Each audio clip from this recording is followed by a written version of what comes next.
বাংলা সাহিত্যে রাজশেখর বসু পরশুরাম ছদ্মনাম লিখেই প্রভূত খ্যাতি অর্জন করেছেন। পরশুরামের গল্পগুলো খুব চমৎকার, তার প্রত্যেকটি গল্পগুলো আমাদের হাস্যরস উদ্রেক করে।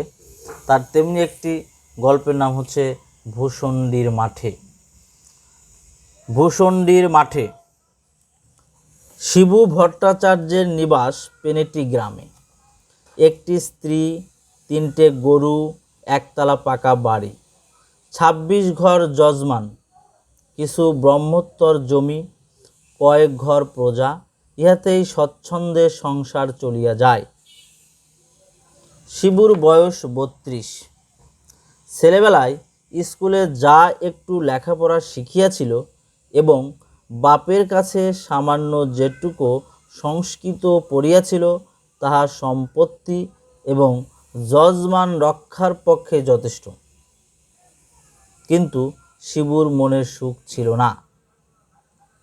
তাহার স্ত্রী নিত্যকালীর বয়স আন্দাজ 25, আটো সাটো মজবুত গড়ন, দুর্দান্ত স্বভাব। স্বামীর প্রতি তাহার যত্নের ত্রুটি ছিল না, কিন্তু শিবু সে যত্নের মধ্যে রস খুঁজিয়া পাইত না। সামান্য খুঁটিনাটি লইয়া স্বামী স্ত্রীতে তুমুল ঝগড়া বাঁধিত।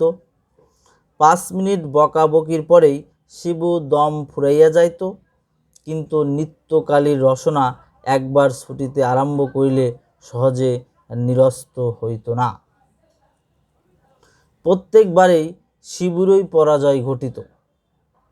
স্ত্রীকে বশে রাখিতে না পারায় লোকে শিবুকে কাপুরুষ, ভেরো, মেনিমুখ প্রভৃতি আখ্যা দিয়াছিল। ঘরে বাহিরে এইরূপ লাঞ্ছিত হওয়ায় শিবুর অশান্তির সীমা ছিল না। একদিন নিত্যকালী গুজব শুনিল তাহার স্বামীর চরিত্র দোষ ঘটিয়াছে। সেদিনকার বচসা চরমে পৌঁছিল। নিত্যকালী ঝাঁটা শিবুর পৃষ্ঠস্পর্শ করিল। শিবু বেচারা ক্রোধে, ক্ষোভে, কষ্টে চোখের জল রোধ করিয়া কোনো গতিকে রাত কাটাইয়া পরের দিন ভোর 6টার ট্রেনে কলিকাতা যাত্রা করিল। শিয়ালদহ হইতে সোজা কালীঘাটে গিয়া শিবু নানা উপাচারে 5 টাকার পূজা দিয়া মানত করিল, হে মা কালী, মাগিকে ওলা ওঠাই ট্রেনে নাও মা, আমি জোড়া পাঠার নৈবেদ্য দেব, আর যে বরখাস্ত হয় না একটা সুরে করে দাও মা, যাতে আবার নতুন করে সংসার পাততে পারি। মাগির ছেলে পুলে হলো না, সেটাও তো দেখতে হবে, দোহাই মা। মন্দির হইতে ফিরিয়া শিবু বড় এক ঠোঙা তেলে ভাজা খাবার, আচ্ছের দই এবং আচ্ছের অমৃত খাইল। তারপর সমস্ত দিন জন্তুর বাগান, জাদুঘর, হক সাহেবের বাজার, হাইকোর্ট ইত্যাদি দেখিয়া সন্ধ্যাবেলা বিডন স্ট্রিটের হোটেল দিয়ার অর্থোডক্সের 1 প্লেট কারি, 2 প্লেট রোস্ট ফাউল এবং 8খানা ডেভিল জল যোগ করিল। তারপর সমস্ত রাত থিয়েটার দেখিয়া ভোরে পেনেটি ফিরিয়া গেল। মা কালী কিন্তু উল্টো বুঝিয়াছিলেন। বাড়ি আসিয়াই শিবুর ভেদবমি আরম্ভ হইল। ডাক্তার আসিল, কবিরাজ আসিল, ফলে কিছুই হইল না। 8 ঘণ্টা রোগে ভুগিয়া স্ত্রীকে পায়ে ধরাইয়া কাঁদাইয়া শিবু ইহলোক পরিত্যাগ করিল। গ্রামে আর মন টিকিল না। সেই রাত্রেই গঙ্গা পার হইল। পেনেটির আর পার পঞ্চনগর, সেখান হইতে উত্তরমুখ হইতে ক্রমে রিসরা, শ্রীরামপুর, বৈদ্যবাটির হাট, চাপদানির চটকাল ছাড়াইয়া আরও 2-3 ক্রোশ দূরে ভূষণ্ডির মাঠে পৌঁছাল। মাঠটি বহুদূর বিস্তৃত, জনমানব শূন্য। এককালে এখানে ইট খোলা ছিল, সেজন্য সমতল নয়, কোথাও গর্ত, কোথাও মাটির ঢিবি, মাঝে মাঝে আশাউরা, ঘেটু, বুনো ওল, বাবলা প্রভৃতির ঝোপ। শিবুর বড়ই পছন্দ হইল। একটা বহুলোকের পরিত্যক্ত ইটের পাজার এক পাশে একটা লম্বা তাল গাছে সোজা হইয়া উঠিয়াছে, আর একদিকে একটা ন্যাড়া বেলগাছ ত্রিভঙ্গ হইয়া দাঁড়াইয়া আছে। শিবু সেই বেলগাছের ব্রহ্মদত্ত হইয়া বাস করিতে লাগিল। যাহারা স্পিরিচুয়ালিজম বা প্রেতাত্মার খবর রাখেন না, তাহাদিকে ব্যাপারটা সংক্ষেপে বুঝাইয়া দিতেছি। মানুষ মরিলে ভূত হয়, ইহা সকলেই শুনিয়াছেন, কিন্তু এই থিওরির সঙ্গে স্বর্গ নরক পুনর্জন্ম খাপ খায় কীরূপে? প্রকৃত তথ্য এই, নাস্তিকের আত্মা নাই। তাহারা মরিলে অক্সিজেন, হাইড্রোজেন, নাইট্রোজেন প্রভৃতি গ্যাসে পরিণত হন। সাহেবদের মধ্যে যাহারা আস্তিক, তাহাদের আত্মা আছে বটে, কিন্তু পূর্ণ জন্ম নাই। তাহারা মৃত্যুর পর ভূত হইয়া প্রথমে একটি বড় ওয়েটিং রুমে জমায়েত হন। তথায় কল্পবাসের পর তাহাদের শেষ বিচার হয়। রায় বাহির হইতে কতগুলো ভূত অনন্ত স্বর্গে এবং অবশিষ্ট সকলে অনন্ত নরকে আশ্রয় লাভ করেন। সাহেবরা জীবদ্দশায় যে স্বাধীনতা ভোগ করেন, ভূত অবস্থায় তাহা অনেকটা কমিয়া যায়। বিলাতি প্রেতাত্মা বিনা পাশে ওয়েটিং রুম ছাড়িতে পারে না। যাহারা সিয়ান্স দেখিয়াছেন, তাহারা জানেন বিলাতি ভূত নামানো কীরকম কঠিন কাজ। হিন্দুর জন্য অন্যরূপ বন্দোবস্ত, কারণ আমরা পুনর্জন্ম, স্বর্গ নরক, কর্মফল, তরা ঋষিকেশ, নির্বাণ মুক্তি সবই মানি। হিন্দু মরিলে প্রথমে ভূত হয় এবং যত্র তত্র স্বাধীনভাবে বাস করিতে পারে। আবশ্যক মতো ইহলোকের সঙ্গে কারবারও করিতে পারে। এটা মস্ত সুবিধা। কিন্তু এই অবস্থা বেশি দিন স্থায়ী নয়। কেউ কেউ 2-4 দিন পরে পূর্ণ জন্ম লাভ করে, কেউ বা 10-20 বছর পরে, কেউ বা 2-3 শতাব্দীর পরে। বুদ্ধের মাঝে মাঝে চেঞ্জের জন্য স্বর্গ ও নরকে পাঠানো হয়। এটা তাদের স্বাস্থ্যের পক্ষে ভালো। হালকা স্বর্গে খুব ফুর্তিতে থাকা যায় এবং নরকে গেলেও পাপ ক্ষয় হইয়া সূক্ষ্ম শরীর বেশ হালকা ঝরঝরে হয়, এবং তাছাড়া সেখানে অনেক ভালো ভালো লোকের সঙ্গে দেখা হইবার সুবিধা আছে। কিন্তু যাহাদের ভাগ্যক্রমে কাশী লাভ হয়, অথবা নেপালে পশুপতিনাথ বা রথের উপর বাম দর্শন ঘটে, কিংবা যাহারা সকৃত পাপের বোঝা ঋষিকেশের উপর চাপাইয়া নিশ্চিত হইতে পারেন, তাহাদের পূর্বজন্ম ন বিদ্যে একেবারেই মুক্তি। 2-3 মাস কাটিয়া গিয়াছে। শিবু সেই বেলগাছেই থাকে। প্রথম দিন কতক নতুন অবস্থায় বেশ আনন্দ কাটিয়াছিল। এখন শিবুর বড়ই ফাঁকা ফাঁকা ঠেকে। মেজাজটা যতই বদ হোক, নিত্যের একটা আন্তরিক টান ছিল। শিবু এখন তাহা হারে হারে অনুভব করিতেছে। একবার ভাবিল, দূর হোক না হয় পেনেটিতে আড্ডাগাড়ি। তার মনে হইল, লোকে বলিবে বেটা ভূত হইয়াও স্ত্রীর আঁচল ছাড়িতে পারে নাই। না, এইখানেই একটা পছন্দ মতো উপদেবী জোগাড় দেখিতে হইল। ফাল্গুন মাসের শেষবেলা, গঙ্গার বাঁকের উপর দিয়া দক্ষিণ হাওয়া ঝিরঝির করিয়া বহিতেছে। সূর্যদেব জলে হাবুডুবু খাইয়া এইমাত্র তলাইয়া গিয়াছেন। ঘেটু ফুলের গন্ধে ভূষণ্ডির মাঠ ভরিয়া গিয়াছে। শিবু বেলগাছ নতুন পাতা গজাইয়াছে। দূরে আকন্দ ঝোপে গোটাকতক পাকা ফল ফট করিয়া ফাটিয়া গেল। একরাশ তুলোর আঁশ হাওয়ায় উড়িয়া মাকড়সার কলকের মতো ঝিকমিক ঝিকমিক করিয়া শিবুর গায়ে পড়িতে লাগিল।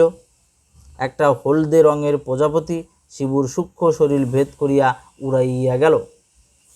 একটা কালো গুবরে পোকা ভরর করিয়া শিবুকে প্রদক্ষিণ করিতে লাগিল।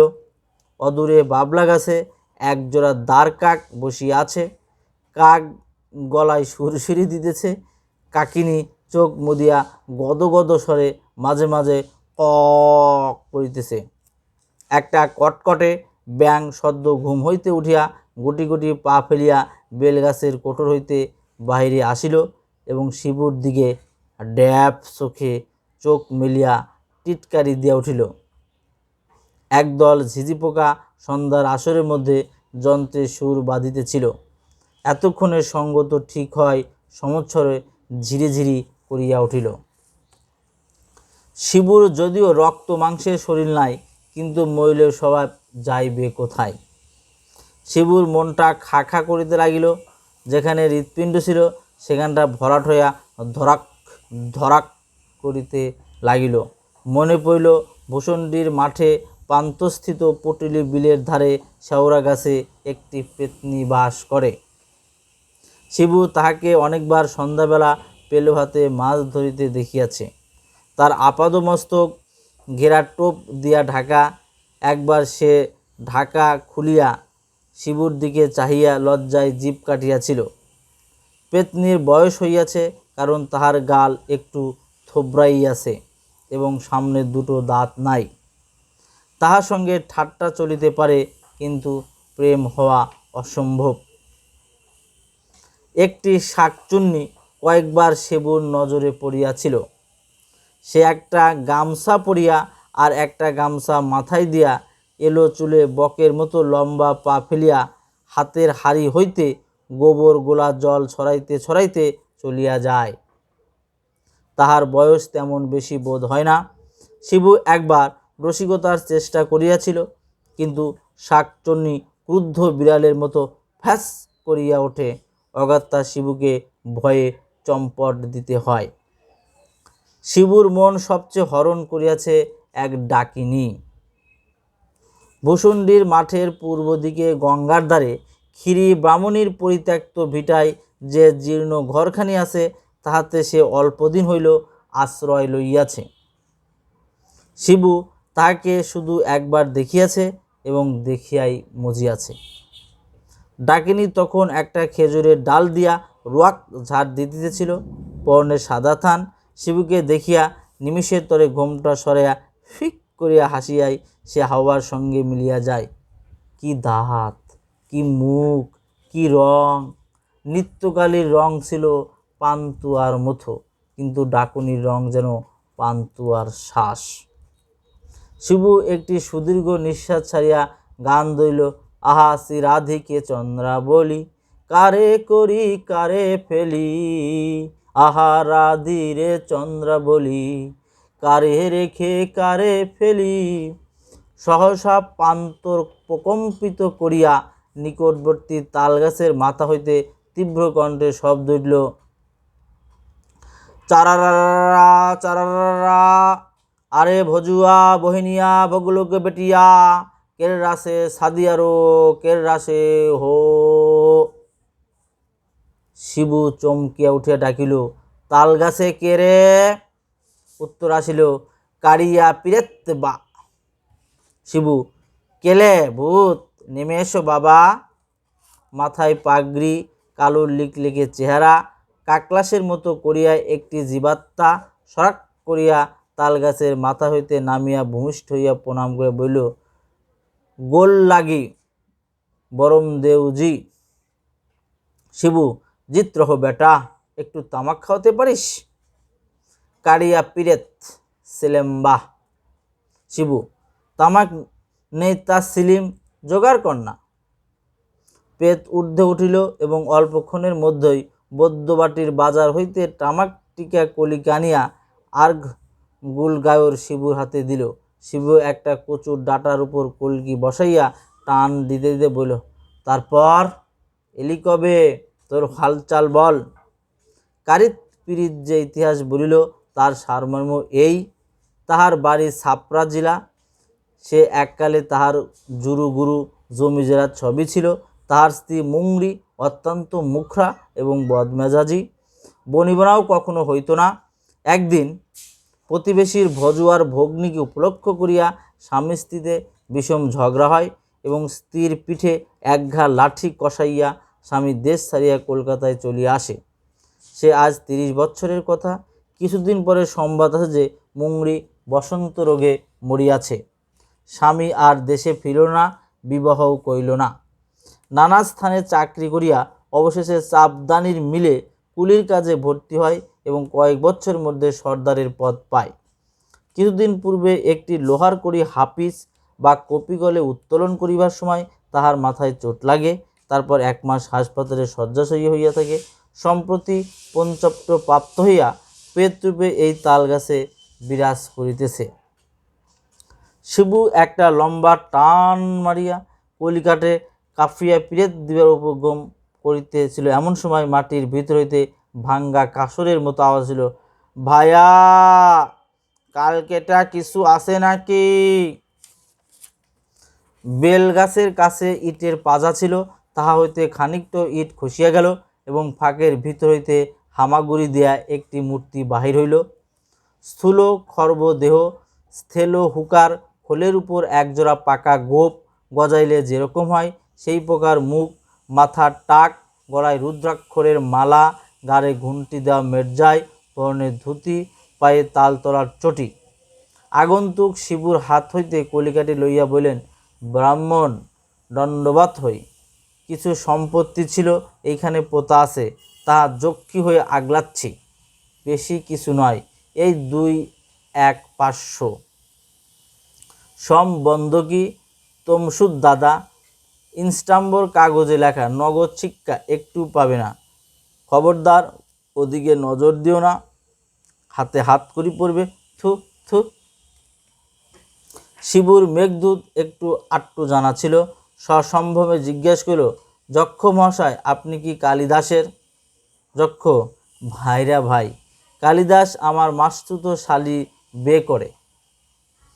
সোররা হিজলিতে নিমকির গোমস্তা ছিল, অনেকদিন মারা গেছে। তুমি নাম জানলে কিসে? হ্যাঁ? শিবু, আপনার এখানে কতদিন আগমন হয়েছে? যক্ষ, আমার আগমন? হ্যাঁ, আমি বলে গিয়ে 3.5 বছর এখানে আসি। কত এলো দেখলুম, কত গেল তাও দেখলুম। আরে তুমি তো সেদিন এলে, কাঠ পিঁপড়ে তাড়িয়ে 3 বার হোঁচট খেয়ে গাছে উঠলে, সব দেখছি আমি। তোমার গানের শখ আছে দেখছি, বেশ বেশ। কালিয়াতি শিখতে যদি চাও তো আমার সাগরেদ হও। দাদা, এখন আওয়াজ যদিও একটু খোনা হয়ে গেছে, তবু মরা হাতি লাখ টাকা। শিবু মহাশয়ের ভূতপূর্ব পরিচয়টা জিজ্ঞেস করতে পারি কি? যক্ষ, বিলক্ষণ। আমার নাম নদের চাঁদ মল্লিক, পদবী বসু, জাতি কায়স্থ, নিবাস বিশরে, হাল সাকিন এই পাজার মধ্যে। সাবেক পেশার দারোগাগিরি, এলাকা বিশরে স্তক ভাদ্রেশ্বর। জর্জটি সাহেবের নাম শুনেছ? হুগলির কালেক্টর, ভারী ভালোবাসত আমাকে। মামলুকের শাসনটা তামাম আমার হাতে ছেড়ে দিয়েছিল। নাদু মল্লিকের দাপটের লোকে তাহি তাহি ডাক ছাড়ত। শিবু মহাশয়ের পরিচয়বাদী কি? যক্ষ দীর্ঘ নিঃশ্বাস ফেলে বললেন, সব সুখ কি কপাল হয় রে দাদা?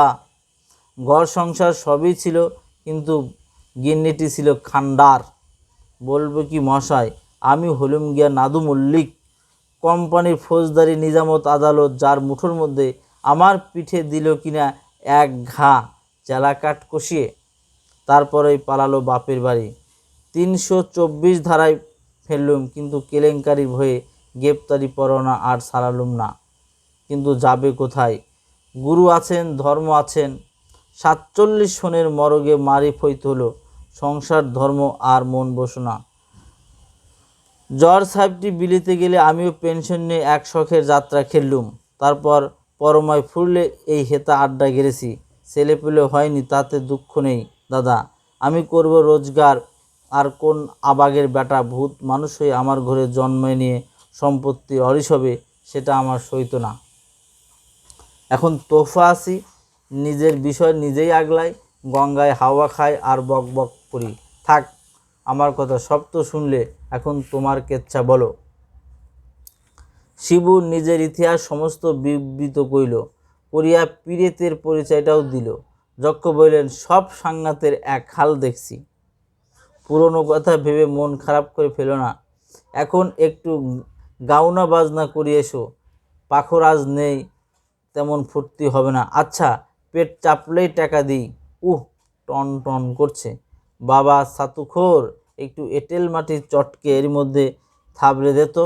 ঠিক হয়েছে, চৌতাল বোঝ, 6 মাত্রা 4 তাল 2 ফাঁক, 16 বোন। ধা ধা 3 দিন কদগানে, গিন্নি ঘা দেন কর্তাকে। ধরে তারা করে খিটে খিটে, কথা কয় গিট্টি কন্যা কর্তা গাধারে। ঘাড়ে ধরে ঘন ঘন ঘা, কত ধুম ধুম দিতে থাকে। টুটি টিপে ঝুটি ধরে উল্টে পাল্টে ফেলে। গিন্নি ঘুটি ঘুটি ক্ষমতা কম নয়, ধাক্কা ধুক্রি দিতে তুটি ধ্বনি করে না। নগণ্য নির্ধন কর্তা গাধা, ধা এর উপশম, ধিনতা তেরে কেটে গদি ঘেনে ধা, এই ধা ফসকালে সব মাটি। গলাটি ধরে আছে খোট্টা ভূত আর এক সিলিম সাজ বেটো। উদ্যোগী পুরুষেরা লক্ষ্মী লাভ অনিবার্য। অনেক কাকুতি মিনতি পর ডাকিনী শিবুর ঘর করিতে রাজি হইয়াছে, কিন্তু সেও কখনো কথা বলে না, ঘোমটাও খোলে না, তবে ইশারায় সম্মতি জানাইয়াছে। আজ ভৌতিক পদ্ধতিতে শিবুর বিবাহ। সূর্যাস্ত হইবামাত্র শিবুর সর্বাঙ্গে গঙ্গা মৃত্তিকা মাখিয়া স্নান করিল, গাবের আঠা দিয়া পৈতে মাজিল, ফণি মনসার বুরুজ দিয়া চুল আশ্রাইয়া টিকিতে পাকা তেলাকুচা বাঁধিল। ঝোপে ঝোপে বন জঙ্গল ঘুরিয়া ঘুরিয়া একরাশ ঘেটু ফুল, বইচি কয়েকটি পাকা নোনা ও বেল সংগ্রহ করিল। তারপর সন্ধ্যায় শেয়ালের ঐক্যতান আরম্ভ হইতেই সে ক্ষীরি বামুনির ভিটায় যাত্রা করিল। সেদিন শুল্কপক্ষের চতুর্দশী। ঘরের দাওয়ায় কচু পাতার আসনে ডাকিনীর সম্মুখে বসিয়া শিবু মন্ত্রপাঠের উদ্যোগ করিলে উচ্চইয়া চিত্তে হইল, এইবার ঘোমটাটা খুলতে হচ্ছে। ডাকিনী ঘোমটা সরাইল। শিবু চমকিতে বলে, হ্যাঁ তুমি নৃত্যকালী কইল, হারে মিনসে, মনে করেছিস মোরে আমার কবল থেকে বাঁচবি? পেতনি শাকচন্নির পিছু পিছু ঘুরতে বড় মজা না? শিবু, এলে কি করে? ওলা ওঠাই নাকি? নৃত্যকালী, ওলা ওঠা 70 হক। কেন, ঘরে কি কেরোসিন ছিল না? শিবু, তাই চেহারাটা ফারাসাপনা দেখাচ্ছে। পোর খেলে সোনার জলুস বাড়ে, ধারটাও একটু নরম হয়েছে নাকি? শুভকর্মে বাধা পড়ল। বাহিরেও কিসের গোলযোগ, যেন একপাল শকুনি গিধুনি ঝটপট কড়াকড়ি ছেঁড়াছিড়ি করিতেছে। সহসা উল্কার মতো ছুটি আসিয়া পেতনি ও শাকচুন্নি উঠোর বেড়ার আগল ঠেকিয়া ভীষণ চেঁচামেচি আরম্ভ করিল। ছাপাখানার দেবতাগণের সুবিধার জন্য চন্দ্রবিন্দু বাদ দিলাম, পাঠকগণ ইচ্ছা করি মতো বসায় লইয়েন। পেতনি, আমার স্বামী তোকে কেন দেবলা? শাকচুন্নি, আমার বুড়ি, ও তো তোর নাতির বয়সী। পেতনি, আহ, কি আমার কনে বউ গো? শাকচুন্নি, দূর মেষ্য পত্নী, আমি যে ওর 2 জন্ম আগেকার বউ। পেতনি, দূর গোবর চুন্নি, আমি ওর 3 জন্মের আগেকার বউ। শাকচুন্নি, মর চেচে, ওদিকে ডাইনি মাগি মিনসেকে নিয়ে উদয় হক। তখন পেতনি বিড়বিড় করিয়া মন্ত্রে পড়িয়া আগর বন্ধ করে বলল, আগে তোর ঘাড় মটকাবো, তারপর ডাইনি বেটিকে খাবো। কামড়া কামড়ি চুলোচিরি আরম্ভ হইল। একা নৃত্যকালীতেই রক্ষা নাই, তার উপর পূর্বতন 2 জন্মের আরও 2 পত্নী হাজির। শিবুর হাতে পইতা জড়াইয়া ইষ্ট মন্ত্র জপিতে লাগিল। নৃত্যকালীর আগে ফুলিতে লাগিল। এমন সময় নেপথ্যে যক্ষের গান শোনা গেল। ধ্বনি শুনেছ কি বা আনমনে, ভাবছ বুঝি শ্যামর বাসি ডাকছে তোমার বাসবনে। ওটা যে খ্যাকশিয়ালি দেওনাকে কুলে কালি, রাত বিরেতে শ্যাল কুকুরে সুসো পেঁচার ডাক শুনে যক্ষ বেড়ার ফাঁকে আসে বললেন, ভাইয়া এখানে হচ্ছে কি, এত গোল কিসের? কারিয়া পিড়ে থাকিল, এ বরম পিশাস, আরে দররাস্ত খোল। শিবু সারা নাই। প্রচণ্ড ধাক্কা পড়িল, কিন্তু মন্ত্রবদ্ধ আগর খুলিল না, বেড়াও ভাঙিল। তখন কারিয়া পীরের তারস্বরে উৎপন্ন মন্ত্র বইল, মারে জুয়ান হৈয় আয়ুর বি থইয়া হৈয় পর্বতহি হৈয় চঞ্চে ইঞ্জিল হৈয় বটে বকলেট হৈয় কটে বয়লট হৈয় খবরদার হাপিস। মরমর করিয়া ঘরের চাল দেওয়াল বেড়া আরোর পর্যন্ত সমস্ত আসিয়া উঠিয়া দূরে নিক্ষিপ্ত হইল। ডাকিনী অর্থাৎ নৃত্যকালী দেখিয়া যক্ষ বলিল, একি গেন্নি এখানে? ব্রহ্মদত্তিটার সঙ্গে? ছি ছি, লজ্জার মাথা খেয়েছ? ডাকিনী ঘোমটা টানিয়া কাঠ হইয়া বসিয়া রইল। কারেত পীরগুলো, আরে মুরুং, তোর শরম নহি বা? তারপর যে ব্যাপার আরম্ভ হইল তাহা মনে করিলেও কলমের কালি শুইয়া যায়। শিবুর 3 জন্মের 3 স্ত্রী, নৃত্যকালীর 3 জন্মের 3 স্বামী। এই ডবল এও স্পর্শযোগে ভূষণ্ডির মাঠে যুগপৎ জলস্তম্ভ দাবানল ও ভূমিকম্প শুরু হইল। ভূত প্রেত দৈত্য পিশাচ তাল বেতাল প্রভৃতি দেশী উপদেবতা যে যেখানে ছিল তামাশা দেখিতে আসিল। স্পুক স্পিস্কি নোম গোবলিন প্রভৃতি গোপ কামড়ানো বিলাতি ভূত বাঁশি বাজাইতে লাগিতে আরম্ভ করিল। জিন জান আফ্রিদি মারিদ প্রভৃতি লম্বা দাড়িওয়ালা কাবুলি ভূত দাপাদাপি আরম্ভ করিল। টিং চ্যাং ফ্যাচাং প্রভৃতি মাকুন্দে চীন ভূতের ডিগবাজি খাইতে লাগিল। রাম রাম রাম রাম, জয় হারিজি চণ্ডী, আজ্ঞে করো মা, কেই উৎকট দাম্পত্য সমস্যার সমাধান করবে, আমার কম্ব নয়। ভূত জাতি অতি নাছরবান্দা, ন্যায্য গণ্ডা ছাড়িবে না। পুরুষের পুরুষত্ব, নারীর নারীত্ব, ভূতের ভূতত্ব, পেতনির পেতৃত্ব এসব তাহারা বিলক্ষণ বোঝে। অতএব সর্বনিবন্ধ অনুরোধ করিতেছি শ্রীযন্ত শরৎ চ্যাটার্যে, চারু বারুজ্যে, নরেশ সেন এবং যতীন সিংহ মহাশয়গণ যুক্তি করিয়া একটি বিল ব্যবস্থা করিয়া দিন, যাহাতে এই ভূতের সংসারটি ছাড়ে খাড়ে না যায় এবং কোনোরকম নীতি বিঘ্নিত বিদ্ঘুটে ব্যবহার না ঘটে। নিতান্তই যদি না পারেন তবে চাঁদা তুলিয়া গড়ায় পিণ্ড দিবার চেষ্টা দেখুন, যাহাতে বেচারা কতবার শান্তিতে থাকিতে পারে।